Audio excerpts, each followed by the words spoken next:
Good evening. We'll go ahead and get started. I see we've only got a few in here, but we've got about 25 or so registered tonight. So people start trickling in here as we kind of move along. But we'll go ahead and get started. So first of all, thanks for joining us tonight. This is an upland hunting and rabbit hunting 101 webinar. So tonight you have myself, Dan Stevens, and then Lauren, if you want to say hello. Hello. And we'll be kind of walking you through this PowerPoint tonight. If you have any questions at any point, feel free to drop them in the chat and we will address those questions as they come up. And we hope you have a good time. We'll try to stick to about an hour tonight, and try to wrap up around 6:55 with the presentation and leave 10 minutes or so for any extra questions at the end. So that's kind of the goal for today. But we're going to start off with a very quick discussion on regulations. And again, I know there are some people who are going to be here late. I'll go ahead and say it now, and I'll probably say it again in a few minutes. This entire webinar will be posted to YouTube. So if you happen to need to leave early, or you have some technical issues that you're not able to watch the entire presentation, this will be thrown up on YouTube in the next few days, so you can review that entire recording and watch all this content again. But we'll go ahead and get started. Start off with very quickly just some very rudimentary regulations. Again, we don't want to dive too much into this stuff at this specific webinar, but there are some regulations that we definitely need to cover. First of which is, where can you find these regulations? So this is the best resource to find all the regulations. This is the Illinois Digest of Hunting and Trapping Regulations that's updated annually. I do want to emphasize that because there are changes from year to year.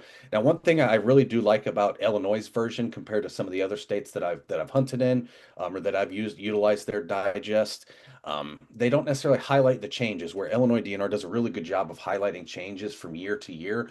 So after you start to understand the bulk of the regulations, you really don't have to spend too much time with it year after year. Just a quick look through, you'll see portions that are highlighted in bright yellow. Those are going to be the changes from last year to next year. So it's a really good system that just makes it a little bit easier for us as hunters, that you don't have to read through that book every single year. One thing I do want to emphasize, though, is there's always people who think, oh, the way the regs are written, I found a loophole. I want to very clearly emphasize that the Digest of Hunting and Trapping Regulations is not the actual legal verbiage that's used. This is essentially an individual summary of that legal verbiage that's in a more conducive way for us as hunters to understand. So if you happen to think you found a loophole, chances are you didn't. It's just the way that something it happens to be worded. If you're really interested in reading the actual legal verbiage behind some of these regulations, if you Google Illinois DNR Wildlife Code, that will pull up a different document that basically has all the actual legal verbiage in it. But again, I just want to emphasize that this booklet here is a summary of those regulations to make it a little bit easier for us as hunters to understand and to read. One of the big things we need to think about is legal game. So, what are the species that we can actually harvest while we're upland hunting?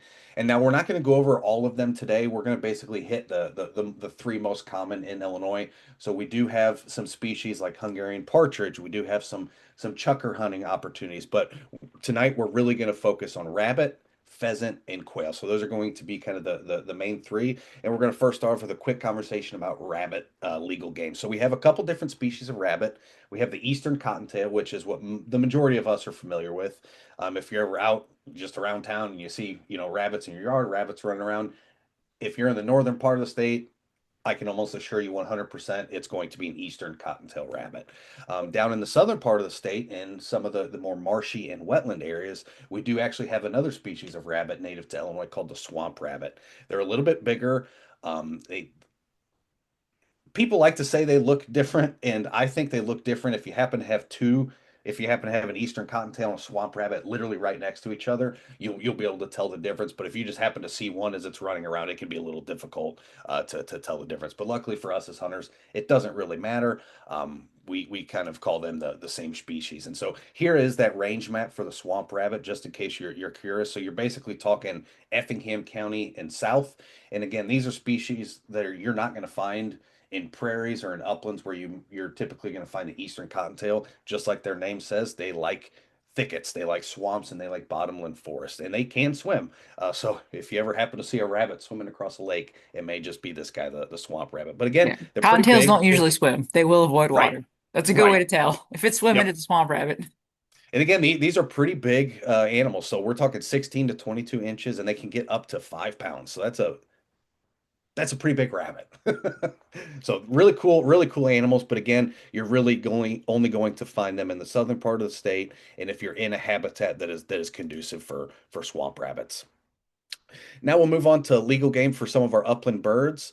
Now this will become a lot more apparent as we go through this webinar tonight, but I do want to mention that we basically have two hunting types and two hunting regulation sets, two hunting season, everything for pheasants. So we basically have our wild pheasants that are just out on the landscape that you get to go hunt, and then we also have the controlled pheasant program. And so you'll hear me use these terms throughout tonight's webinar, and just know that it just depends on the style of hunting you're doing, what these regulations mean. So in the statewide season, so this means you're out hunting pheasants on the landscape, you're hunting wild birds.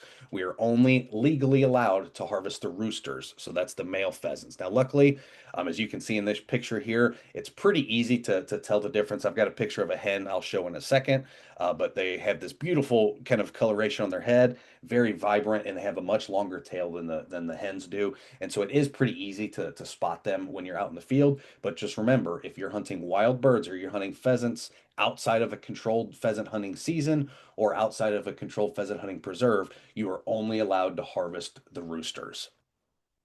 We also do have quail in Illinois. Unfortunately, they are not as numerous as they once were. The exact species of quail we have is the northern bob white. So this happens to be a picture of a male and a female. The male is here on the right. And the easiest way to tell the difference between a male and female is to look at the face patches. So the male, they're going to be much more contrasty, and it's basically going to be a bright white face patch as well as this bar above the eye.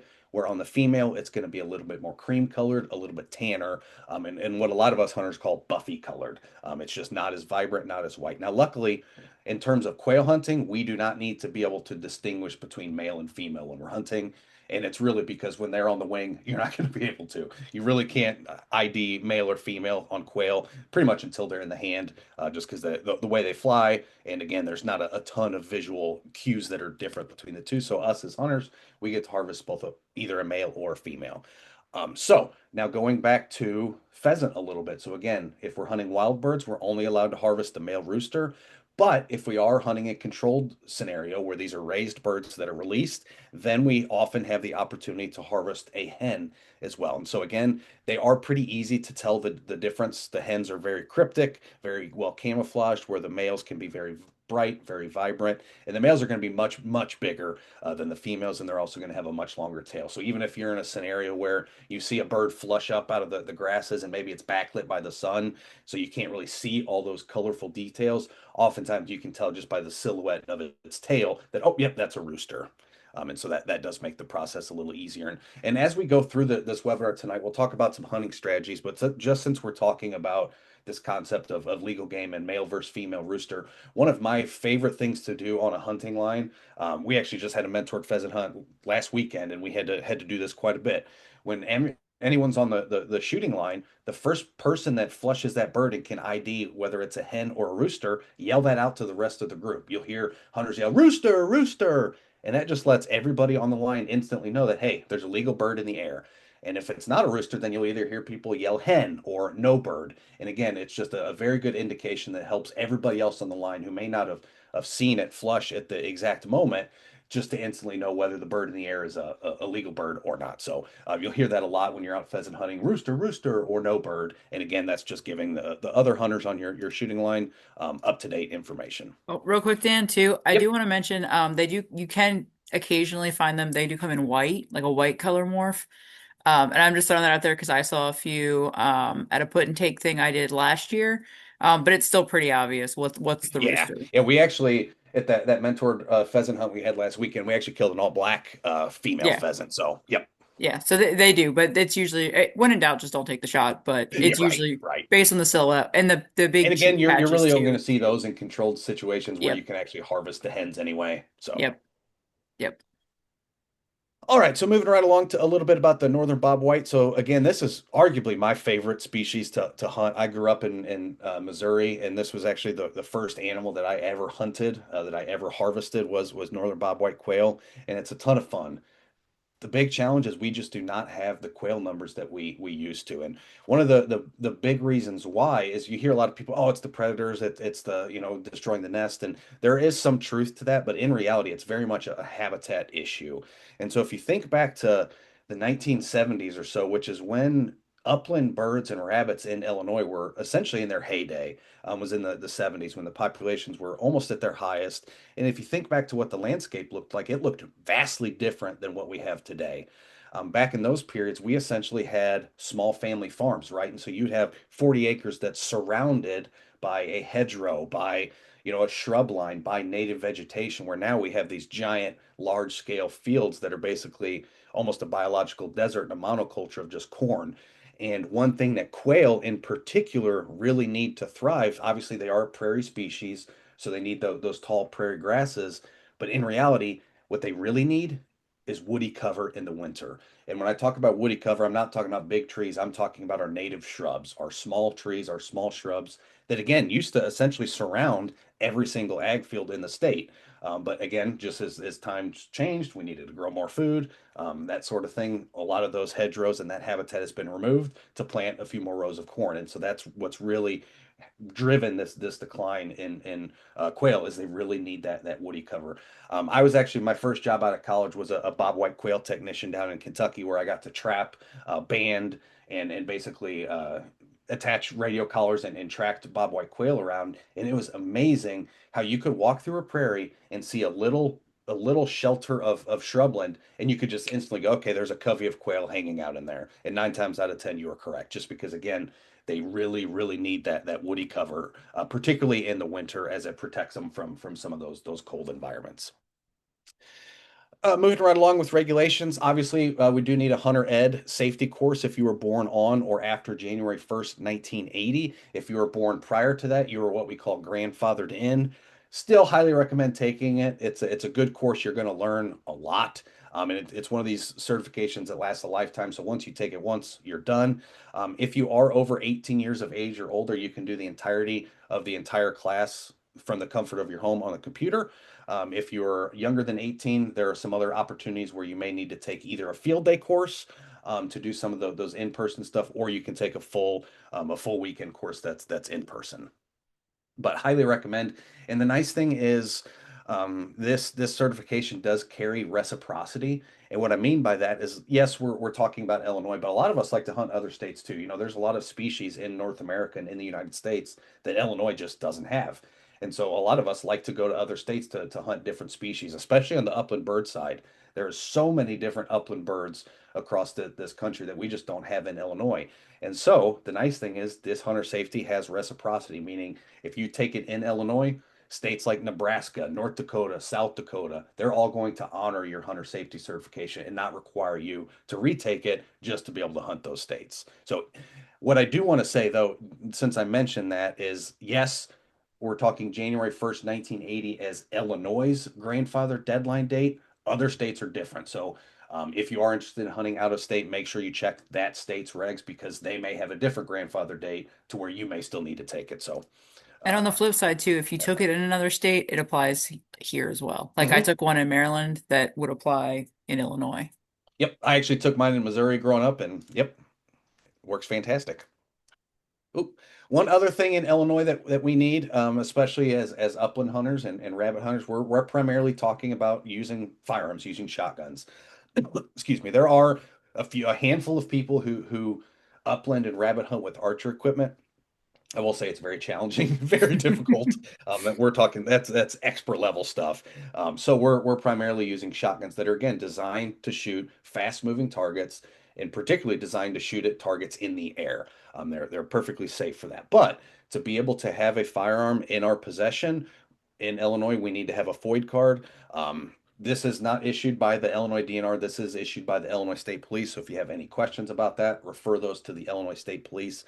DNR tells us they get questions all the time about it, and they just always have to refer people to the state police because they don't manage the specific program. But highly recommend, there is a process where it takes a couple weeks to get that back.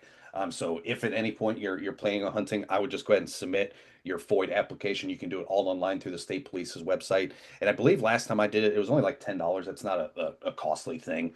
So if firearm hunting is in your interest and you don't have a FOID card, highly recommend just going ahead and submitting that application. Now, let's talk credentials. So, what do we need to hunt upland birds in Illinois? The nice thing about upland birds and small game in particular is we don't need a ton of equipment and we don't need a ton of credentials. So, in reality, all we need is obviously that FOID card, our hunter safety, and then all we need is a base hunting license and then a state habitat stamp. So we're talking less than $20, and you've basically got your upland rabbit, squirrel, all those credentials for the entirety of the hunting season. There are different levels of a hunting license. That's why you'll see the cost is variable. It depends. There's just a plethora of different. If you're on veteran status, if you're a youth, if you're disabled, there's all these different base hunting license types that you can look through. But again, they're usually anywhere between 15 to $20, so not too expensive. Now, unfortunately, we have missed the free upland game permit lottery, so that lottery has already concluded for this year. But if this is something you're interested in, I'm a big fan of talking this up because again, it's free. Just if you have an inkling or an interest in upland hunting, submit that application, right? It's free. It doesn't cost you anything. It costs you maybe 5 minutes of your time at the absolute most. But what's really nice about this specific opportunity is that it essentially gives you a permit to hunt a premier Illinois DNR public land site, and you essentially get control over that entire field for that day. There are some spots where they may allow two hunter or two permit holders out there, but a lot of them are only one permit hunter. And so the nice thing is you're also able to bring guests. And so a lot of times what I do with my buddies is, hey, we'll all get together and we'll all submit applications and we'll say, okay, if I draw, I'll take you. If you draw, take me. And that way it just opens up more opportunity for us as hunters to get out a field. Again, entirely free. I do highly recommend. We push this in a lot of our content, checking the public lands hunting reports. You can, if you just Google Illinois DNR public lands hunting reports, and I'm sure Lauren will drop a quick link in the chat to pull those up. It shows you essentially you can look at what was harvested the year prior at individual DNR sites. And the reason I bring this up for specifically for the free upland permit is when I first moved to Illinois, there was a piece of public land that was like 30 minutes from me. And I was like, oh, cool. It's in this free public lottery. That means there's got to be pheasants out there. There's got to be habitat. I'm just going to put in for it, not even go out there, not check, not scout, nothing. Well, I ended up drawing the permit and I drove out there. There was not a pheasant to be seen. There was not any habitat that you could actually hunt. So I say that to just say when you're submitting this application, just go through that public lands hunting report and make sure that somebody has hunted pheasants out there, the year prior, just to give you a little bit more confidence that you're actually putting into a site that does harvest pheasants. We do have a video about how to apply for this that I just dropped in the chat. And we also have a whole video about how which I think we're going to go into a little bit, the DNR put and take pheasant program works as well. So if you're Yep. still confused, I'll drop a link to that too. Perfect. And yes, so this is not the only opportunity. There are multiple opportunity types of hunting in Illinois for upland. This is what we call the free upland game permit. We also have what we call walk-in areas. So there are areas that are just open to the public that you can just go hunt. You have to obtain a windshield card, and we'll talk about that a little bit in a second. And then we also, again, like Lauren mentioned, have this controlled pheasant hunting program, which I've got a few slides on that we will basically go through step by step how to submit that application. And if you stick around to the end, we actually have an opportunity that I'm going to briefly mention that you guys, since you're here tonight, will get first crack at a mentored pheasant hunt coming up in about a month, actually a month to the day is kind of what we're thinking. So remind me of that, Lauren, if I forget to say that at the end, because I don't think I put a slide on it. But we do have a mentored controlled pheasant hunting opportunity that you guys get first crack at. So back to regulations a little bit. So I talked about these different hunting types in Illinois. So obviously we have the free upland permit that we just talked about. And then we also have some sign in and sign out opportunities. And then we have some walk-in areas. The easiest way to find all of these regulations is through a new website that Illinois DNR developed and built. It's probably been 3 or 4 years now called huntillinois.org, but it does a really good job of breaking down every single Illinois DNR public site in the state. It tells you what you can do, when you can do it, where you can do it, how you can do it. It makes it a lot simpler for us as public land hunters that may hunt, 5 or 6 different pieces of public land every year, it's kind of hard to keep track of all that year over year. And so this is a really good way to do that. So when you visit this website, if you click on an individual site, like here, we're looking at Banner Marsh State Fish and Wildlife Area, it's got these little drop downs that basically shows you all the species that are legal to hunt there. And you can click on it and it tells you any additional regulations that may apply. So in this specific case, we have to use non-toxic shot. And that's one reason why I use this specific site is because I want to talk about non-toxic shot. And so when we're talking about non-toxic shot, we're essentially talking about lead-free shot. Historically, lead has been used as the primary metal that's in shotgun shells, and for good reason. One, it's cheap, it's efficient, and three, the physics behind it are really, really productive. But it does come with some inherent risks. Obviously, lead toxicity is an issue, and so we're starting to see more and more states, Illinois included, starting to restrict the use of lead more and more over time. Now, if you're a waterfowl hunter, this is not new to you. Waterfowl hunting since pretty much the early 90s has been using strictly non-toxic. So we're talking there's tungsten, there's bismuth, all these really fancy alloys. The most common and the most cheap is steel. So you'll hear a lot of people using steel shot, and that's just because again, it's a fairly cheap metal. It's not super expensive. And so just to put that in perspective, if you've never bought shotgun shells, let's say a box of lead shot may cost $5 or $6. A box of steel shot of similar may cost 10 or 12.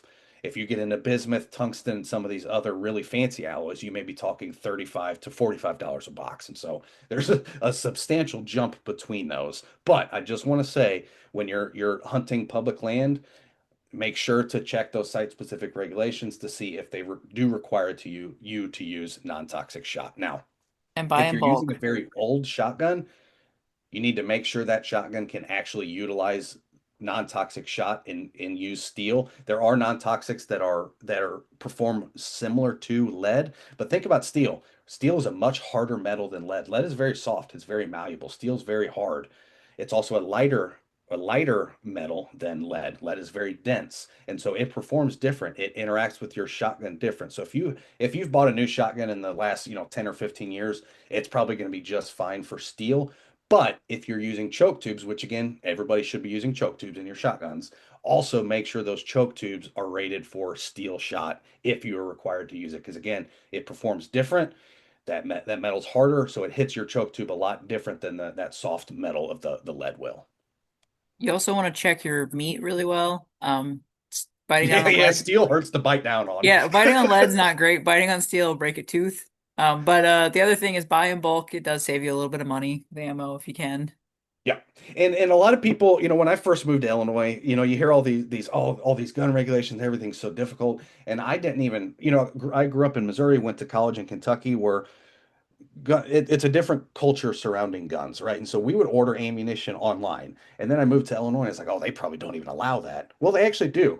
And so that's how these days I purchase a lot of my ammunition is online now. Oftentimes, you have to upload your FOID card and they keep it on file. And that way, every time I order something, I don't have to re-go through that process. So the first time you set up your account can be a little bit more tedious, but it makes a big difference because the amount of times where I'm looking for a specific shotgun shell, and where I live in Champaign, we used to have a Field and Stream. It closed down about 2 years ago. I just don't have much opportunity. I have a Walmart, I have, a Farm and Fleet, and maybe a Rural King that may have some of the more basic ammunition. But if I need to find some really nice non-toxic shot or some very specific load types, I may not be able to find it. So purchasing online is a great option. And like Lauren said, buying those in bulk online can save you quite a bit of money too.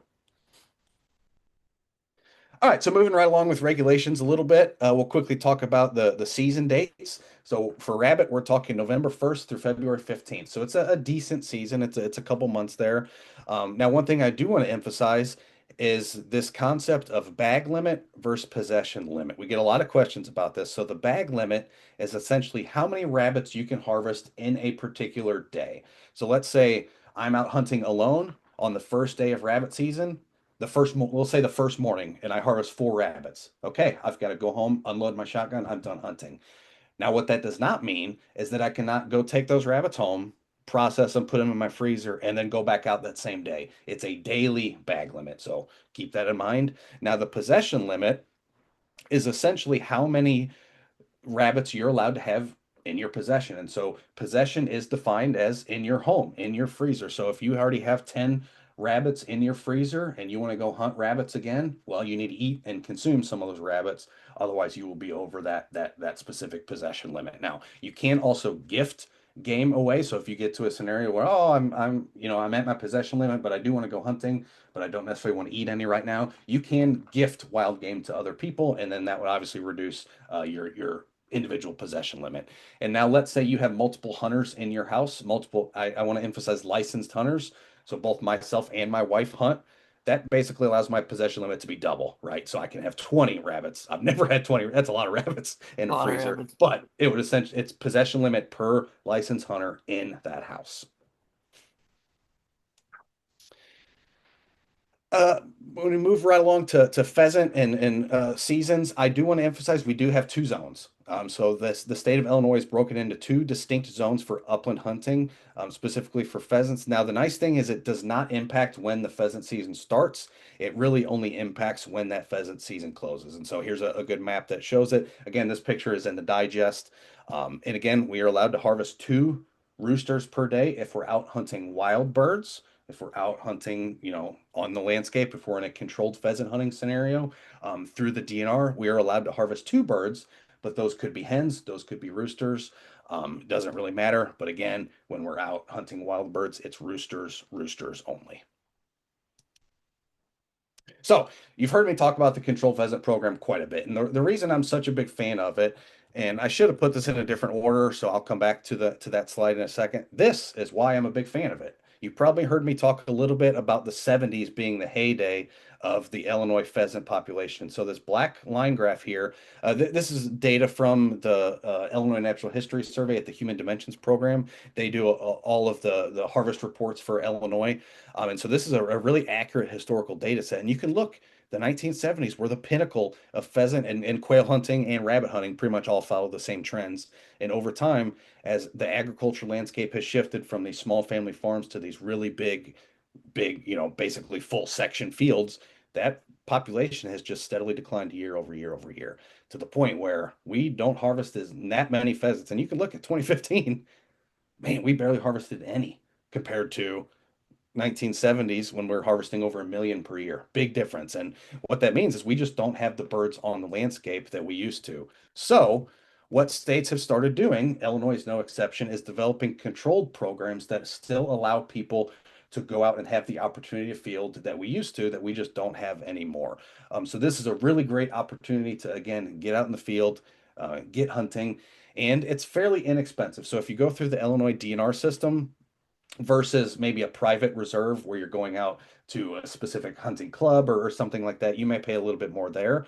Where at the controlled pheasant hunting program, you're paying $34 as a resident, and I believe it's $39 as a non-resident. And again, that allows you to harvest up to two birds, which again, through the controlled pheasant program, can either be roosters or hens. There are a lot of sites across the state. And one thing I want to emphasize is there's a really nice website built for the controlled pheasant program that I'll actually have Lauren drop a link in the chat to. And you can see how many permits are available at an individual site. And so you can see this happens to be, I believe, Des Plaines State Fish and Wildlife Area. And so you can see they basically average about 215. They allow 215 hunters out on hunt days. Now, they all do have some days where they do not hunt. And so in this specific case, it looks like Mondays and Tuesdays at Des Plaines they don't hunt, and a couple Saturdays and things like that. So always check this calendar. But it's a really good snapshot to show, oh, there's still a lot of opportunity out there. And so you Mondays can and see Tuesdays open for historically, deer hunting at Des Plaines. yeah, That's why. yeah. And historically, when I first moved to Illinois, these were basically full, right? And we're talking less than about a decade ago at this point, where if I wanted to control pheasant hunt at a site like Des Plaines, I would have to submit my application weeks ahead of time to actually ensure that I have a spot. Unfortunately, that's just not the case anymore. And so we're doing what we can to get more people out there, which is why towards the end, I'll talk about another opportunity on December 13th to try to get some of you guys out there with us at Des Plaines. But you can see there's a lot of permits remaining. So if this is something you're interested in, definitely look into this program a little bit. Again, $34 to go spend the morning out in a beautiful pheasant field and watch, roosters and watch the dogs work. there's not many things you can do these days for $35 that gives you that much enjoyment. I can assure you of that. We do have a So, question real quick, Dan. yep. Can you comment on the chain of lakes controlled pheasant? Will it ever occur there again? So that's a really good question. I unfortunately do not know the answer to that. I am very close with the biologist, so I think I saw the name Julian. Just trying to see who. Julianne Murphy? Yeah, I will shoot you an email, hopefully later this week or early next week. I'll reach out I know the biologist very well over Chain of Lakes, and so I can ask very specifically. I'm not really sure why they got rid of it. I actually we used to do quite a few mentored hunts there back in the day, and I think it was Well, 2022, I it think was looks the like they've last got year I a saw it youth there. one too. So it looks like Yeah. they've got the Yep. infrastructure. Yep. And we had another quick question. Where do the numbers come from on the? Yep. So this data set with this graph is actually from the Illinois Natural History Survey. Every year they do what's called a hunter harvest report. And so if you ever get a letter in the mail that's basically a survey that's asking you about what did you harvest? What did you see? What sometimes they'll ask questions, what do you think about these potential regulation changes that Illinois DNR is thinking about? They typically send about 15 or 20,000 of those out to hunters every year. It's a complete random sample. So some years you may get one, some years you don't. But I do want to emphasize, take the time to address those. Those are the comments that DNR uses to essentially not only track some of these harvest, because for pheasant, we don't go through a process where we report harvest, right? Like deer, we know exactly how many deer we harvest every single year because you have to report that harvest to the DNR every single deer. Pheasant's not necessarily that way. And so this is the way that they kind of track it. So this is very much an estimate. It's not 100% accurate, but what it really does is again, we're looking at the trends here, and it shows that trend is just tanked over time. And Lauren just dropped the link to the Human Dimensions program, so you can see all those hunter harvest reports. But again, if you ever receive one of those surveys, please fill it out. They are immensely valuable. And again, that's how DNR guides a lot of their management efforts is based on input from those surveys. All right, back to the controlled pheasant hunting program a little bit. So I do want to emphasize this is not something you can just. So prior to COVID, they had what we call standby permits to the controlled pheasant program, where you could show up the day of, and if somebody didn't show up or there was an available spot, you could just pay cash and hunt that day. That's no longer an option. You do have to reserve your spot online, and I believe it's 2 days in advance. You need to reserve that. Now, one of the good things about this is the number of people that register for an individual site per day dictates how many birds they're going to release on the landscape. And so I kind of like that they made that change just because, the first few times I did it, there was only like 5 or 6 hunters that actually registered. And then there was like 30 of us paying in cash on standby. And so they didn't put out as many birds as they would have if we all would have registered online. So again, the process is fairly straightforward. This is basically the entirety of that reservation system you can see here. And again, if you were to click this view quota calendar at the top right, it would take you back to that calendar that I showed you that shows how many permits are available at each individual site, how many are already allocated, that type of thing. One of the other really important regulations that we need to talk about is safety clothing. So when we're out pheasant hunting or rabbit hunting, again, we're in prairie, we're in grasses, we are basically in habitat that obstructs people from seeing us. And so we need to legally wear either blaze orange or recently they have started to allow blaze pink.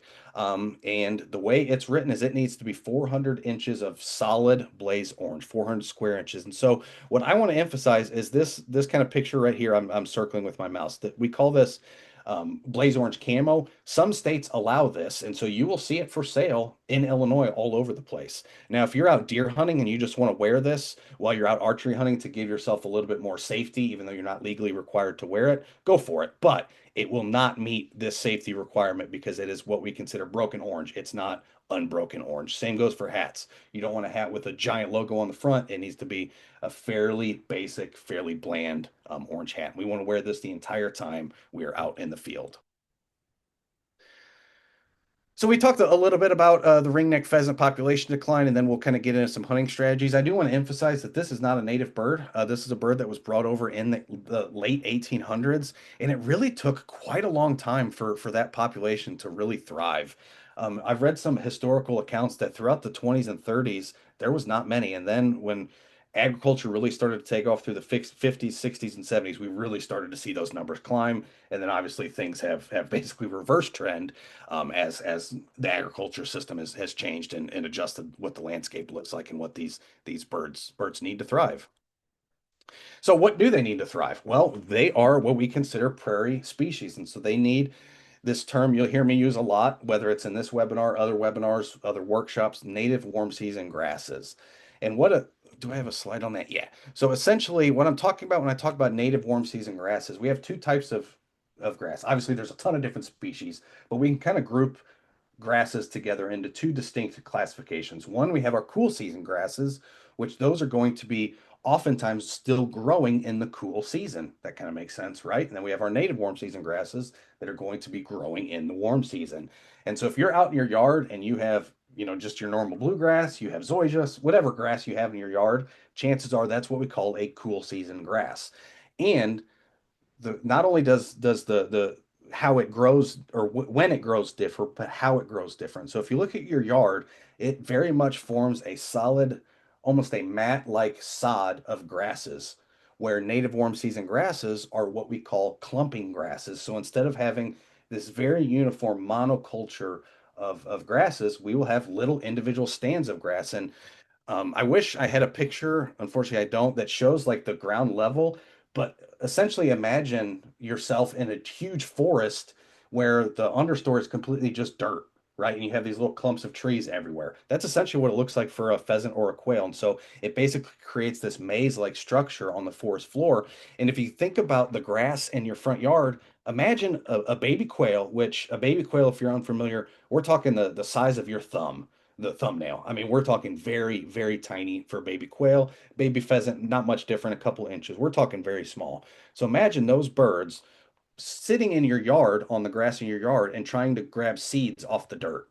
They just can't. They don't have the ability. And so they need that bare soil to be able to look around and to find those seeds that are sitting on the ground. And that's the value of these native warm season grasses is not only do they provide this gorgeous vertical structure like you can see here in this picture, as those grasses grow up, they kind of fan over and basically shield birds from any avian predators. So any hawks, any owls that may be out there, any of the harriers that may predate on these grassland birds, it provides cover overhead, but again, it provides that really good bare dirt ground that allows them to seed search as they're down there. So a lot of times when I'm looking for good upland habitat, I'm very much looking for what we call these native warm season grasses, because again, they're clump forming, and they just really make it very easy for those birds to feed on the ground. And so much so that you've probably been out on DNR public sites and seen either disc strips where they will go out and disc and create bare soil around the prairie, or you'll see them prescribe fire and to burn. And the reason they're doing that again is to set back succession, keep those woody trees that are starting to retake over. They want to keep it a grassland, and that's what fire is really good at is resetting that succession and keeping some of those cool season grasses at bay that really form that sodding nature rather than the clump forming nature of the native warm season grasses that are so valuable to wildlife. Now, northern bobwhite are fairly similar to pheasant in terms of their habitat, but they're a little bit more. I like to call them a specialist, where I'll call a pheasant more a generalist. So, good pheasant or good quail habitat is going to be good pheasant habitat, but good pheasant habitat does not always equal good quail habitat. And the reason is, like I talked about earlier, the importance of woody cover for quail. They really need what a lot of habitat and conservationists and biologists use the term covey headquarters. And so essentially in the winter, they get in what we call a covey. So if you're not familiar with that term, it's basically a group of quail together, and they will actually sleep in a circle on the ground with their butts basically all touching it to basically contain warmth and to keep each other warm. And they're going to do that in woody cover. So they need that woody cover present. So again, good quail habitat is going to make great pheasant habitat, but good pheasant habitat doesn't always mean good quail habitat because pheasants are not as reliant on that woody cover as much as the quail are. Now, one safety tip before we start talking about strategies a little bit, we really need to identify our zones of fire. So when we're hunting pheasants, rabbits, upland birds, anything where we're walking around in a group, we need to have safety at the forefront of our mind a 100% of the time. And this is something that I say anytime I'm hunting, even if it's people that I've hunted with my whole life, I'm going to be, pardon my language, a little bit of an asshole out there. I'm not yelling at you, but if you're getting in front of me or getting behind me, I'm going to call you out. And again, it's not being mad. It's just say, hey, you may not know, but you need to get back up to the line. You're way behind me. Or, hey, you're way in front of us. You need to slow down and let us catch up. And again, people are doing that to me all the time. You need to communicate on that line so we're all in a fairly straight line. And that allows us to all have our safe zones of fire. If one person in the middle, so this guy who has the blue zone of fire, if he's way out in front, well, guess what? If he flushes a bird or the dog fl nobody else can shoot. Only he can, because everybody else would basically be shooting over top of him. And so being in that straight line is very, very important. And we're talking, 10 to 15 yards apart. We're not super far away. But identify these zones of fire. And so you can essentially view it as a pie slice in front of you. And there is going to be some overlap. If a bird was to fly from left to right, it's going to fly through pink zone. And then it's going to get to about here, and then boom, it's in pink zone and blue zone. Now it's moving through blue zone. Now it's in blue and yellow. And so there are opportunities where multiple people will have a safe shot at that bird. Again, only with the assumption that you're in that safe firing line where you're all in a consistent, even line. And the easiest way to do that is to follow the pace of the dog handler. 9 times out of 10, when you're on a pheasant line, you're probably going to put the dog handler in the center of that line. Everybody else just stick to that pace. He's going to basically hunt the dog's pace, and you're going to basically hunt his pace. And that's going to keep everybody in a consistent line. And again, communicate. Hey, there's a big shrub in front of me. I'm going to have to walk around. So if you guys hold tight a few seconds, I'm going to lag behind, that kind of thing. Communication is key. Another really important safety thing I want to mention is this down here. So the easiest way to remember it is blue sky beneath the belly. If you do not see blue sky beneath that bird as it flushes, don't take that shot. That means it's not elevated high enough in the sky that you may have. Again, we've got dogs running around in front of us, we've got other hunters. We want to make sure that we're shooting in a safe area, and the easiest way to do that is to always be shooting up.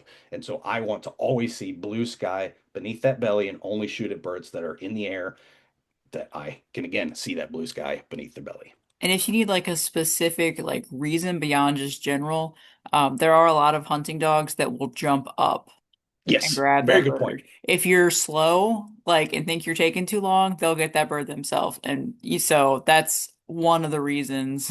I mean, there's a lot for safety in general, but if you need like a specific, Yep. thing to hold on to, just keep that in mind. Great point. So we essentially have two types of upland dogs. We have our pointers and we have our flushers. This is where flushers are. I hunt over flushers, and that just happens to be I have golden retrievers. They're good family dogs, and I train them to hunt. My next dogs will definitely be a pointer because when a flushing dog finds a bird, it just wants to get that bird. It either A wants to get in the air, and my dog will leap up and jump and try to grab that bird out of the air. And if I'm not, again, letting it get away from me, letting that blue sky, I run a real risk of either me shooting my dog or somebody else shooting my dog. And again, we do not want that. We want everybody to come home safe. We want to be able to hunt with their dogs again. So give that bird time. And one thing I'll say before we kind of move into strategies a little bit, and it was apparent at our actual mentored hunt this past weekend, you can let birds get a little bit far away, right? You don't have to basically shoot it the second you see it. You And have if you a think back you to have a how a lot more shotgun, time than you think. yes, They're slow, especially yes. pheasants. They're a lot slower than you think. And if you think about how a shotgun functions, right, you can basically view it as an algorithm. The further the projectile gets from the end of your muzzle, the larger that your shot pattern is going to be. It expands as it moves away from your muzzle. And so if you're shooting at a bird that's, you know, 5 or 10 yards away, we had one this past weekend. I don't know that there was any usable meat left on that bird because that pattern was so tight and was so dense that it just basically turned the entire thing into feathers. And that's also a very difficult shot. At that point, you're almost shooting a single projectile because you don't have the advantage of that shot pattern really, or that shot cloud really spreading out. And so oftentimes, I'm going to let that bird get a little bit of distance away. One, to make sure I'm taking a safe shot. Two, to preserve meat. And also three, it's going to give me in my opinion, a better opportunity to harvest that bird because my shot pattern is going to be a little bit bigger than if it's really up close. So we'll quickly go over how to walk through a pheasant field. And so we're going to talk with a little bit with dogs, a little bit without dogs. And my graphic here is very much a generalization. Different dogs work differently. Different people train their dogs differently. Some people will have their dogs do a complete circle around the hunting line. Some will have them just do a very much a zigzag pattern in front of that line. But I want to emphasize the two types of dogs again. So pointing versus flushing. The big advantage of a pointing dog, especially as a new hunter, is it's going to give you time to get set, to get in position, and to prepare yourself. Where my golden retrievers, my flushing dogs, I can start to see they're getting birdie. They'll start to act a little different. The tail twitches differently, so I can tell that they're on scent. And then all of a sudden that bird's up and in the air, and I just don't have that nice point where it gives you time to okay, get in position, get ready, and then take the shot. So those are two different types, but oftentimes the dogs are usually going to work the same way. A couple other safety things, just since we talked about safety, this is something I'm a big stickler on. When you are on the line with somebody else and somebody else's dog, you do not talk to that dog ever. You do not pet that dog. That dog is out there to do a job. It's out there to work. And oftentimes that dog, I don't want to say they're protective, but they get to the point where they want to hunt for like my dog will not give anybody else a pheasant. It just won't. If even if you shoot the pheasant, it goes retrieves it, it will never bring it to you and it will never release that bird to you, only to me. That's just how some dogs are. So when you're out on the line, the dog handler is in charge of that dog. Don't be giving commands. Don't confuse the dog. Just let that dog handler do his thing. Now, one thing I always want to emphasize, and obviously us as deer hunters, we're always thinking about wind direction. As a pheasant hunter, you need to think about wind direction a lot too. Not only does it impact, and we'll talk about this in a second, how that bird is going to flush and in which directionality it may take off when it flies, but think about the dog. What is the dog doing? Right? It's trying to smell that bird. Well, if the wind is blowing away, that dog is never going to smell the bird. And so oftentimes we want to work into the wind so that that wind is pushing that scent towards the dog, and then the dog can pick up on it and start working that scent a little bit more. So wind direction is pretty important for us as upland hunters. Now, obviously, this is a pretty very specific illustration. It's not always that perfect. That wind isn't always moving directly from one direction to the other, maybe swirling a little bit. But in general, you want to always try to hunt into the wind as much as possible. Where in this case, if I'm pushing with the wind and I'm forced to hunt with the wind and against the wind, I'm going to focus on areas that have better habitat because I want those birds to sit a little bit longer. And that's another big advantage of wind. Now, we'll go back to this concept of controlled pheasant hunting versus wild birds because there's some pretty big differences between how the birds react and how the birds behave. So the controlled pheasant birds, sometimes they don't always flush. They may run instead of flushing. They may just kind of hunker down. They don't have a lot of those natural instincts that the wild birds do. Again, wild birds, their whole life, they've been trying to stay alive. They're basically being hunted by us, by something 24/7. So they're always on alert.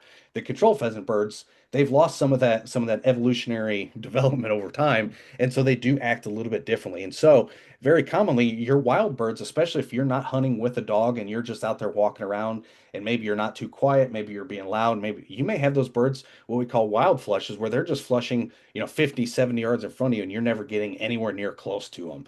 And that can often happen when the wind is blowing from you to the birds because it's now they're not smelling you, but it is helping carry that sound and carrying the noise of you walking through, the noise of you talking. And so it can cause those birds to flush a little bit earlier.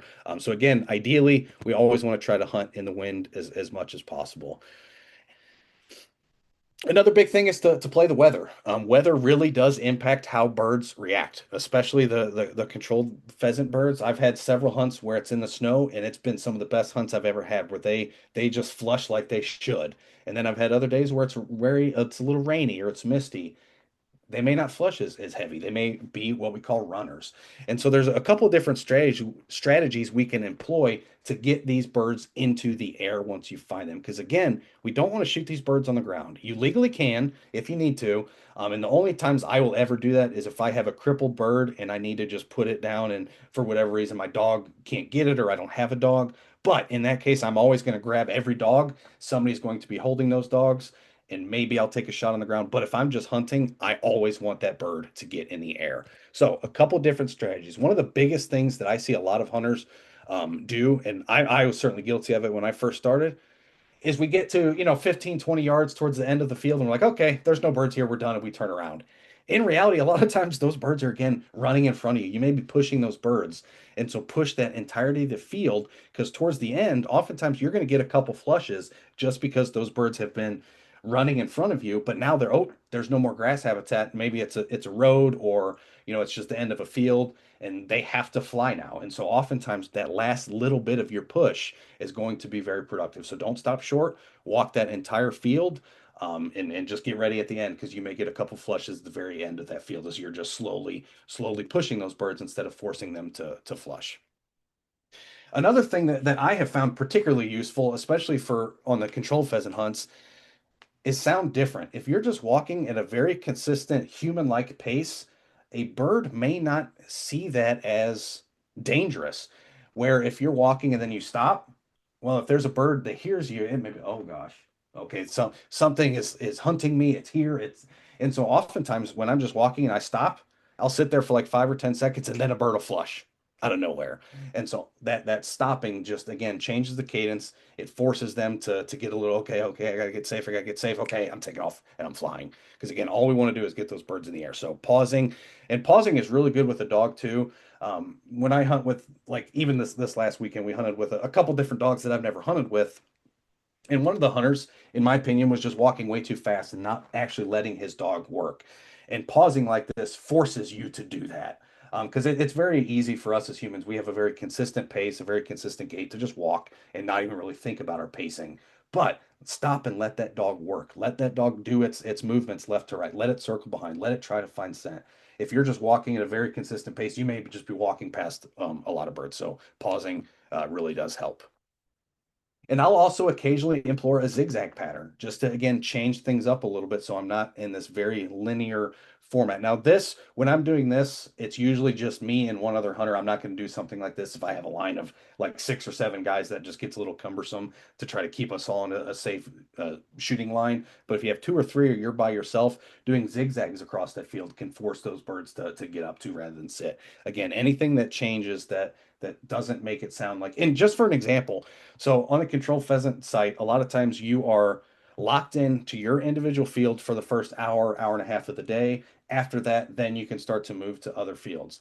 There's been a ton of times where I've gone to a field that I know for certain 3 or 4 others hunters have already pushed, and I'm still kicking up birds. And I think a lot of it is due to me changing my pace, me to pausing, me to doing these zigzag patterns that just forces those birds to get a little bit more on edge and gets to the point where they just feel like they literally have to flush because it's now or never. And again, that's what we're trying to do.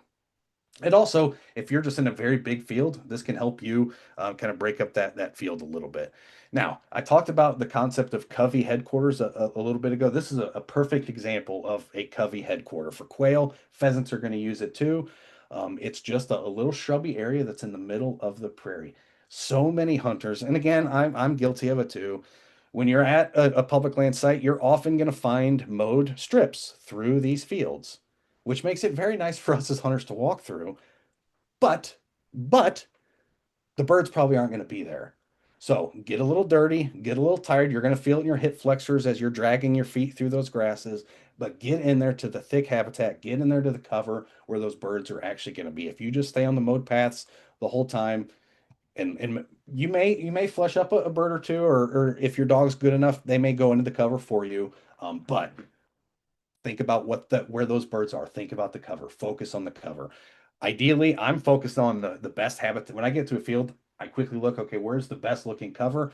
And I'm usually going there first. And oftentimes, especially if it's an area that's already been pushed by hunters, some of those birds may just naturally run to those areas and hide out and not flush until you get there and try to flush them. So focus on those good areas. Focus on the thick cover.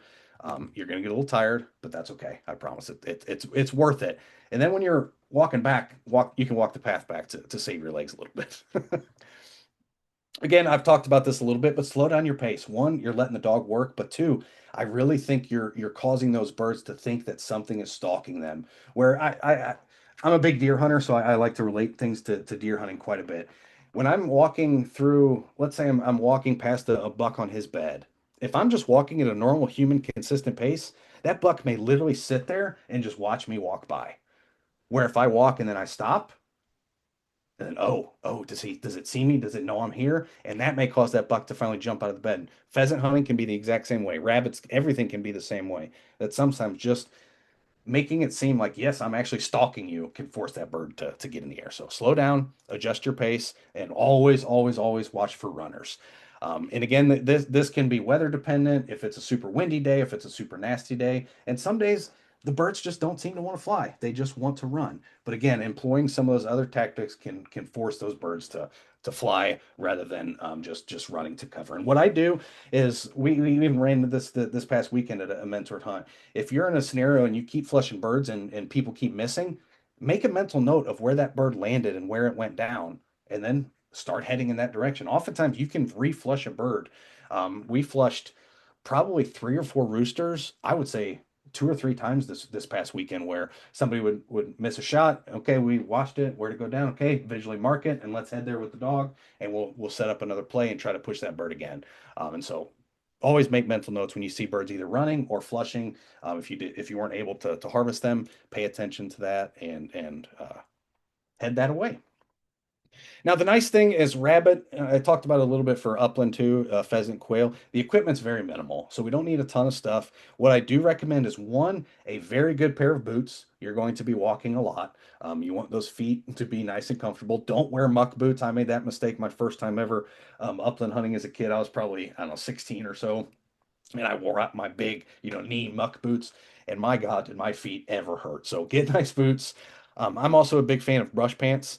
I actually have chaps that I can just wear over whatever. So the nice thing about that is it allows me to only have one pair of upland pants that I can wear, whether it's 4 degrees outside or whether it's 45.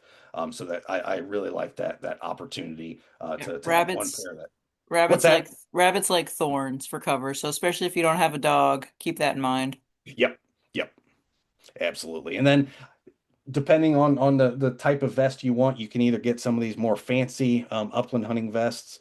If you're just getting started, I recommend just going to your local sporting goods store and buying one of the $15 or $20, solid blaze orange vests. See how you like it. And the good thing is that's transferable. You want to use that for your deer hunt, boom, you've got it. Where these are a little bit more designed specifically for upland hunting and rabbit hunting. They're quite a bit more expensive. We're talking some of them are like $200. So you don't need it to go that crazy. Now, before we move into rabbit, and thank you for the reminder, Perry. I want to mention, I'll just kind of go back to this slide real quick, just so we have something pulled up about it while I'm talking. The controlled pheasant hunt on December 13th. So we are currently working to get a bunch of volunteers, get a bunch of mentors, as well as some really nice dogs to put together a mentored hunt on December 13th. Since you guys are at this webinar tonight, you will get first crack when we open up this registration. I will probably open it next week. We're still waiting on a few final details, but we're thinking right now December 13th. It'll be a morning hunt, so it would probably require you to get to Des Plaines State Fish and Wildlife Area, which is near Wilmington, Illinois, probably 7:30 in the morning, and we'll probably be there till about 12:30, 1 o'clock by the time we wrap up clean birds and send you on your way. But it'll be a really fun hunt, and the way we're going to orchestrate it is we're going to have another webinar. It may not be a webinar, it may be more of a meeting where we just kind of get on. I reiterate some of our safety stuff just so that we don't have to spend, an hour or two the morning of the hunt. We can just get ready and get going. So be on the lookout for that. Again, I will send everybody who attended tonight an email once that registration opens up in the next couple days, and you will get first crack at it. Not quite sure how many spots we're going to open, but definitely everybody in this it'll at least be over 10. So everybody who's here now will have the opportunity. You will be required to pay and register your own fee. And again, I can walk you through through that process. If you do need a shotgun or ammunition or other gear, I do have plenty of loaner equipment to pass along. One thing I do want to mention that's a little unique about Des Plaines, it is one of these sites that does require you to use non-toxic shot. So we're talking steel shot is going to be the most affordable. And again, if you're having trouble locating steel shot, I've got a ton. I could bring some extra shells for the day. So keep an eye out on your email. That'll probably come very early next week, but put it on your calendar now, December 13th. Keep that date open, and we should have a heck of a hunt. Should be a lot of fun. All right, so moving into rabbit a little bit. So rabbit is kind of one of those other species that we're just not having. unfortunately, the population levels that we used to. Very similar to upland birds. They like, I like to use this phrase, they like habitat that's rough around the edges, right? And so they like these areas that are overgrown. What most people would consider a weedy fence row, man, that's heaven to rabbits, to pheasants, to quail, to a ton of other grassland birds. Because in reality, when people say, "Oh, that weedy hedgerow," that's just our native plants. That's what these animals have evolved through. So it, it's good. Whenever you see a fence row, especially for rabbits, and it's got this nice brushy cover like you see here in these two pictures, woo, that gets you fired up. And one thing that you'll start to see, especially on public lands, and we actually had a habitat day out of Middle Fork State Fish and Wildlife Area a few years ago where we brought a bunch of learn to hunt participants out and we created rabbit brush piles. Do I have a picture on that? Yeah. And so essentially you're creating what we call rabbitat, rabbit habitat, rabbitat. It's kind of a cool pun, but you can create these artificial structures by just creating brush piles because that's really what they need is that woody cover. And so if you're out on a piece of public land and you happen to see big piles of what just looks like cut brush, chances are they're doing that for rabbit habitat. And if you're out rabbit hunting, hey, make a special note of that. Give it a kick. Let your dog, if you're hunting with dogs, send your dog into it or near it and push that rabbit out. But they really, really like that thick habitat. Now, one thing I want to mention right up front, I personally prefer to rabbit hunt in the snow, and that's largely because again, I have dogs that are decently trained for pheasants. They're good at retrieving waterfowl, they're good at retrieving squirrels. They're about as useless as it comes on a rabbit, so I don't even bother. So when I'm rabbit hunting, it's literally just me acting as the dog myself and trying to push them. So I personally really like to have snow when I'm rabbit hunting just because it makes seeing them a little bit easier. It makes that entire process a little bit easier. So keep that in mind. But a rabbit's pretty much going to spend its day asleep. So they're more nocturnal and crepuscular, which means they're active during the twilight hours or active at night, more so than in the middle of the day. In the middle of the day, they're pretty much going to be in that thick cover, just hunkered down, which again is great for us as hunters because that's where we want them when we're out hunting. We want them in that cover, so then we can essentially force them out of that cover. And oftentimes, when you flush a rabbit, like it says here, they are fast. They are very, very fast, up to 18 miles per hour, and they're going to run in kind of a zigzag pattern. Now, oftentimes, if you're hunting with a dog is going to basically be on that rabbit and just chasing it.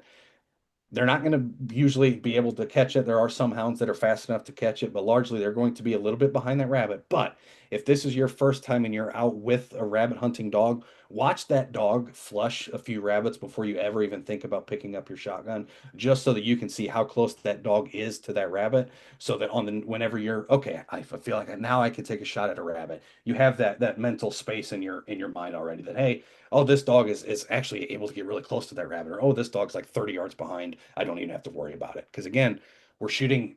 This isn't like pheasants where we're waiting for blue sky beneath the belly. We're shooting these on the ground as they're running. And what else is down there? The dog. So always, always, always make sure you know where that dog is and how far it is behind that rabbit. And real quick, Dan, if you go back to that Yep, last slide. you bet. Um, this last picture here with that rabbit just sitting there, that rabbit literally had just been flushed by dogs and was running. Those dogs were quite a ways behind it, but they will pause and kind of hang out for a little bit and then they'll take off again. It's usually when they've been running and running and running and don't take breaks that they get caught by the dogs. They like stiffen up for some reason. Or they'll get caught if you like accidentally flush a different dog, which or a different rabbit, which is another reason you need to Yeah, know what yeah. what rabbit they're on. Because if you lose track of what rabbit they're at and where the dogs are, it's really easy to accidentally shoot the dog. So just that's just a safety thing to keep in mind. Yep. Always, always, always Because know where they that will dog split. is. Packs will Yep. split. So Great point. Great point. And so it's very similar to the way we upland hunt. We're oftentimes walking in a line, similar to that upland firing line, about 10 to 20 yards apart. If you're brand new, you may want to stay a little closer together just so you can communicate back and forth, that kind of thing. But as you approach that habitat, get a little slow and again, stop. Make it seem like you're stalking that animal. Make it seem because if it just it, it's used, especially on public land, these rabbits, just like deer, they get used to humans and other things walking by them. That doesn't scare them. When they get nervous is when it feels like, oh, something's hunting me, something's stalking me. And that's what we want. We don't want this rabbit to stay in in its den or in this brush pile. We want it to flee. We want it to leave. And so we need to create that urgency. And sometimes just stopping can do that. Excuse me. One thing I really like to do, and again, I mentioned I prefer to hunt rabbits in the snow, is, and this is another reason why. One, it's very easy to see them. Two, it's great to be able to identify their tracks and see where they're at, what they're doing. But three, I feel like I have better success. And again, it may be a product of point one there and point two, but also I think it's because I very much like to hunt south facing slopes. And so if you've taken any of our deer or turkey webinars, I preach this heaven often. I mean, probably ad nauseum. People get tired of hearing it, but it's so important. You've probably all heard the company North Face, right? So the north face of a slope is supposed to be that cold, frigid, just challenging environment, and that's kind of why that company's there. Oh, we make gear that can, keep you safe on the north side of a slope, that kind of thing. Well, the south facing slope is essentially the exact opposite, right? And so with the south facing slope, it gets more solar radiation throughout the day, which does a few things. One, it makes it generally warmer, right? And so it's going to be a little bit warmer than other parts of that site. And so you're going to naturally find more wildlife there, particularly on those very cold and frigid days. But two, that solar radiation, in addition to keeping the temperature warm, it also adds more photosynthesis. So you're going to have a higher plant diversity. You're going to have a higher stem count. And when I say higher stem count, what I mean is you're going to have more, view it as more individual plants per like square foot rather than something that's got a lower stem count where it's less stems per square foot. And what that does, again, what have we been preaching here? Rabbits like that thick habitat. You're going to find more of that on the south sides of slopes. So there's a couple different reasons why you're going to find rabbits there, especially on those cold days. One, the vegetation supports it a little bit better, and two, it's just going to be slightly warmer than those other areas of the site. And this is something I think is really cool is looking at rabbit sign. There's not a lot of, especially for small game, I'm not really using a lot of scouting. I'm just kind of, okay, the habitat's good here, and I'm just going to go let my dog do the work. For rabbit, I do a little bit of scouting. I'll go out there, find where the good habitat is. And again, this is why I love hunting the snow. I'm looking for that telltale sign of the tracks. And these are probably, aside from maybe deer, probably the easiest tracks to identify in the Illinois landscape. And it's not necessarily that you're identifying the individual foot. They just have a very distinct look. And you can essentially see right here. If you see a clump of four that looks like it's hopping squirrel, they're going to be much more in a row. They won't have this uniform distribution of the four, like you'll find here in the rabbits. One other thing that's really good to look out for is their scat. So rabbit scat looks very similar to deer scat, except it's a little bit more rounded and the coloration is usually much different. And I know that sounds kind of hard to realize, especially with these two pictures. But what I want to emphasize is rabbits are what we call coprophages. And so if you're not familiar with what that means, my dog happens to be a coprophage. I'm sure somebody else has a dog in here who does it too. It drives you nuts. And what I mean is they eat their own poop, right? And so rabbits have evolved over time to where their stomach is not, their digestive system is not super effective at pulling all the nutrients out of the food sources that they're eating. They're not eating a ton of really high quality nutritious food sources, so it takes multiple passes for them to actually be able to pull all the nutrients out of that food. And so over time, after they poop, they eat it, and they poop again, that second round of scat is going to look very, very different than deer scat. It's going to essentially have no color. It's going to be very gray, where deer poop is going to be, fairly black, very dark, and still have kind of a texture to it, where this is going to be very dry and just very nasty. And again, it's because it's gone through essentially their digestive system twice. And then, Lauren, you want to talk to us a little bit about girdling? Sure. So because they'll eat pretty much anything, especially in the winter when there's nothing really tasty around, they'll chew on tree bark, and they can get some nutrients out of it. The one on the left I actually took a picture of, but you can kind of see they'll nibble on it. It almost looks like little beavers, except they're not eating through. And you can actually get it pretty high up because they're fairly light, so they'll sit on top of the snow, and do it. A lot of gardeners hate it because they'll kill their fruit trees because they really like the fruit trees, but they'll go for literally anything. But especially if you're out somewhere and you're just trying to figure out like, is this even worth trying it? Especially if you don't have a dog, because I do have a rabbit dog, so he can find a rabbit for me. But if you're looking for, especially if you're looking for somewhere where you don't know, it's something to look for. It's usually it's lower, it's fairly low to the ground. So, but if you see something like this, it's a good indication that there's some around. Excellent. And if you look close, especially me as a deer hunter, I've probably overlooked some of these and go, oh, that's just a deer rub. If you Hmm. look very close, especially when you see it in person, you can actually see the individual teeth Little marks a nibbles. little bit. And so it's pretty distinctly different from a deer rub, where a deer rub is going to be very the markings are going to be vertical, right? Because it's going to move its antlers up and down, where the rabbit is oftentimes chewing it kind of side to side. And I feel like they start appearing later in the year too. Very Like, much so. Yes, yeah. yes. Awesome. Now, the best way to hunt rabbits is by far with a dog. But again, not everybody has the disposable income, the time to go with a dog. But there are groups out there that have a bunch of, and this is true for upland too. So I'll just kind of lump these together. One thing we get a lot of questions, oh, I want an upland hunt, but I don't know if I want to make the investment of a dog yet.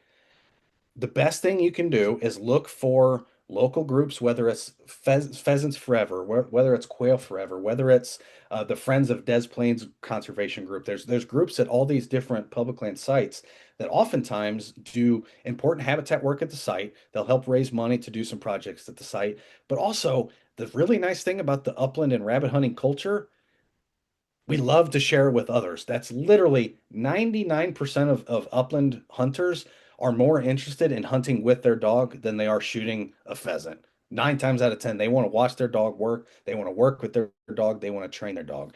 And so joining some of these local groups and developing relationships with these individuals, oftentimes you'll just start getting invited to go hunting with them. Because again, we're only able to harvest two birds, right? If we're out pheasant hunting, two birds.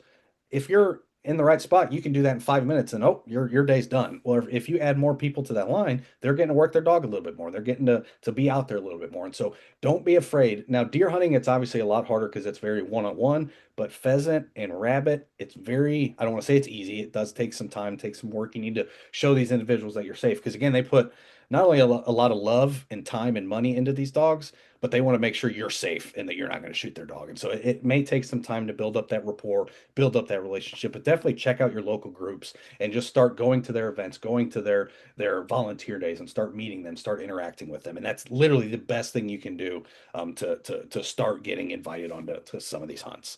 And the same thing goes true with rabbits. There's people out there who have rabbit hound dogs that just don't get to hunt them as much as they want to. So when they do go out, they're willing to add another hunter or two to their firing line because again, it lets them stay out in the field a little bit longer. So this is very similar to how we're hunting with pheasants. We're in a line and we're trying to essentially scare those birds again. Now, like it says here in the bottom, ask the houndsman. And I say the same thing with the pheasant dogs. Don't talk to the dogs. Let the handler do that, and also ask the handler how they want you to hunt. Do you want me to shoot the rabbit on the jump? Do you want me to wait till it stops? Everybody's a little bit different, and 9 times out of 10, it's because they know how their dog's going to react in that scenario. And so always chat with those houndsmen. And one thing I probably should have mentioned during the safety talk, the safety session, when I get to a pheasant field and I'm getting ready to hunt, even if it's with some of my greatest buddies that I've hunted with for years. I am always going to have, if it's my dog, especially, I'm going to have a safety meeting right up front and I'm going to tell them how my dog's going to work. I'm going to tell them what to expect. I'm going to tell them, hey, she's probably going to try and jump at birds. So give them extra space and have that conversation up front and develop that plan so that when you get on the field, it just happens. You don't have to have those conversations every time. And again, the nice thing about upland hunting and rabbit hunting is we're not trying to, we're not like deer hunting and turkey hunting, those first like 45 minutes of the day are so critical and so important. Not here. We can take our time. We can get set up. We can get things ready. It's a very relaxed environment, but having those conversations up front alleviates a lot of safety issues in the field just by developing that plan right up front. And one other thing I'll go back to one graphic and then we'll open it up for questions and kind of wrap it up here. But this is where I find it very important to have this conversation. Is this safe zones of fire? I want to know what hand you are. Are you left-handed shooter or right-handed shooter? That's going to dictate where I'm going to put you on the line. And one, obviously, there's some safety issues for that. But more importantly, if you're a left-handed shooter, I'm going to put you at the far right of my line because that swing is going to be a lot more natural for you, swinging from, swinging that direction with the left. and you're going to actually be able to shoot almost completely parallel to the line. Where a right-handed shooter, they're going to get hung up on their body when they're trying to swing in that direction. So these are all questions I'm having right up front with my hunters. Again, even if it's some of my best buddies, just to again make sure everyone's safe, but again make sure we're having a successful hunt. And oftentimes having these conversations before you ever actually get in the field is super valuable. So And just real quick, jump shooting for anybody who doesn't know. It's basically as soon as you flush the rabbit out, shooting it in context with rabbits. Probably, I don't know, Dan, is that what you do with your dogs? yeah, I don't like to, but yeah. But because you only Sometimes have you one, have to. I mean, two. and a Yeah, lot of it because you have depends on the to. habitat. Sometimes if it's really good habitat, you kind of have to, or you just may never find that Well, because rabbit you again. don't have a rabbit dog, like you're not going to Right, find them again. right. Whereas like my dog will actually take them around their whole circle because rabbits will generally loop back to wherever you flushed them from in the first place. So I would get probably another opportunity, and that's usually what I would go for. Wait till they kind of come back around and pause, like that one picture where they're waiting. That's what I would go for. And Um, oftentimes the really nice thing about rabbit hunting, and that's why I don't mind hunting without a dog. Again, if you love rabbit hunting, get a dog. There's nothing better than hunting with a rabbit oh, and a and you dog. don't have to have like a fancy like you can hunt if your dog likes to chase rabbits, you can do it. Like you can Yep, hunt with a yep. companion dog 100%. Yeah. Yep, just make sure they have a decent recall and they're not just going to Yep. run off from you. But a lot of times those rabbits, again, especially if you're on an area where they're creating rabbitat, where they're putting in brush piles, a lot of times I will flush a rabbit and I will literally just stand at that brush pile. And eventually, after a few minutes, that rabbit will circle around and he's going to try to go back in the Yep. same That they want to spot go right he back came in. from. Yep. So Yep. you can And so wait and then that's the they'll best strategy for rabbits is flush it and then just stand there. yeah, and a lot of houndsmen don't care if you do. Like a lot of people do it and get their rabbits that way. But a lot of them want to run their dogs. Like that's they want their Yep. dogs to actually work. Like that's the point, not just to get it immediately.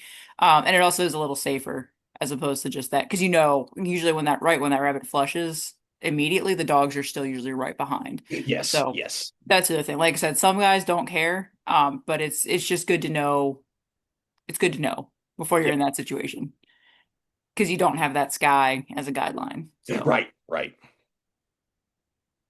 Awesome. Well, that's all we have today. I'll leave it open if anyone's got any questions for a few minutes. We'll probably close out here in about it's 7:20, so that gives us 5 minutes or so for any questions. But again, be on the lookout. I already saw you may see an individual in this meeting named Perry DeLuigi. He's actually the one that's working with us to set up this hunt on December 13th. He's already sent me a few emails about it while we've been on this webinar, so it should be a ton of fun. It sounds like it's going to work. We're working with the site to solidify a few last details, but again, I'll have an email to everybody who attended tonight in the next couple days. So if you're interested in a mentored pheasant hunt, December 13th. Now, if you do not have a FOID card yet, highly recommend get that application in pretty much tomorrow if you're interested in that December 13th hunt. they have That improved. I've heard they they've have improved. improved, but they're you never know. It's Just still get it done. bureaucracy. So, Yep. and do you have any other questions too about shotguns or just, in general? Let us know. It's a lot. This was just 101. There's so much more to cover for There everything. is. And the biggest advice and not to just sit here and hound on it, but again, join some of these local groups, whether it's the Friends of Des Plaines, whether it's the Friends of Clinton Lake, whether it's Pheasants Forever, Quail Forever, even NWTF or Delta Waterfowl Ducks, all these different groups. It's just such a good way because a lot of these chapters have chapters based on your county. So not only are you meeting like-minded individuals, but you're also meeting like-minded individuals in your own community who probably are going to hunt probably the same areas that you're going to. So definitely check that out. And yes, we do a lot of mentor hunts in Southern Illinois. We didn't do a ton this year. Well, we did the Shawnee National Forest. We do that quite a few times. And then we're also currently working on developing a program out at Touch of Nature, which is near Carbondale. But yes, we do have quite a few, and we're going to have more to share in the coming days. And we also have, There's a lot of rabbits down there. Saw a lot that's of what I was just rabbits about to down there say. when we were in the Yep. spring. Yep. So was it 2 or 3 years ago? We did a really cool. Um, it was essentially how do I a it was a raccoon hunting workshop where we went out with a group called the Sorrento Coon Hunters and basically did a nighttime coon hunter. I'm going to try to get them back with that on the next couple weeks to try to get that back on the schedule. So keep an eye out for that if you're interested in learning something completely new because that's a very foreign concept to me, but I had a ton of fun with it. Yes, and good comment there, Lauren. Yeah, so there are a lot of really good groups up there. And again, I'll emphasize the Friends of Des Plaines group. Mhm. They're helping us out with this hunt on December 13th. They're a Des great Plaines group. though, if you're up near Chain of Lakes, it's the Chicago Des Plaines, it's not the Des Plaines State Fish and Wildlife. I always have to tell the Chicago people it's Yeah, yeah, we're it's near actually not in Wilmington, Des Plaines near Des Joliet, Plaines, Illinois. It's in Wilmington, Illinois. Yeah. but um, it's not. I mean, it's not that far. It's not that. It's not that close either, though. But But yeah, there's definitely Pheasant Forever chapters up there. There's a ton of NWTF chapters, Ducks Unlimited Delta. There's a lot up there. yeah, find dog people because, like I said, dog Yep. people just want to work their dogs. So, and they know everybody knows each other, so can get people to go along with you. Awesome. And again, if you need us to help connect you with these groups, we have pretty good contacts and we have learn to hunt ambassadors and mentors and volunteers in the vast majority of these different chapters. So if you're intimidated or you just don't know where to start to reach out to those folks, shoot us an email, shoot us a Facebook message, whatever, and we'll connect you with them and make that introduction for you if that's of interest to you. So Just let us know.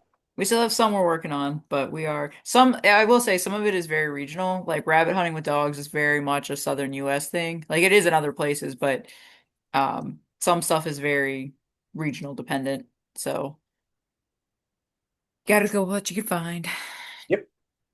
Awesome. Well, I will let everybody get back to their evening. Again, thanks for joining us tonight. And again, if you want to refresh yourself, this will be posted on YouTube probably in the next day or two. So if you need to rewatch it, but again, watch out for your emails about some more information on December 13th and go ahead and block off that date if you're interested. And we hope to see you out there. Awesome. Thanks, everybody. Have a good night. Thank you.